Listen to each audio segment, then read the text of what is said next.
มื้อนี้มาซ่อมแปลงรถพี่น้องขาเหยียบหักมาแต่หน้าปัจจุบันสร้างกำลังจอดอยู่เบิ่งหั่นนี่เบิ่งนี่แล้วมันหักมาแต่หน้าขี่ดีๆใกล้สิฮอดบ้านจั่งใดมันจึงหักนี่จอดอยู่คันตรวจอยู่พี่น้องเอ้ยสร้างนี่จักแน่นอนหรือบ่แน่นอนก็เชื่อมั่นสร้างนี่แหละเพิ่นเฮ็ดจาดเพิ่นจอดเป็นตาย้าน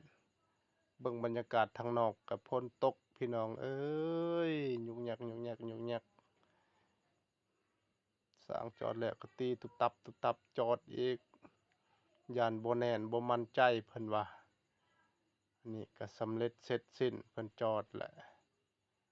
เพิ่นยังว่าโอ้ยบ่มั่นใจอีกเด้อย่านบ่คักบ่แน่เพิ่นว่าไปมากก็ไปจุ่มน้ำอีกพี่น้องเอ้ยสร้างเพิ่นเฮ็ด เฮาก็บ่มั่นใจย้านว่าโอ้ย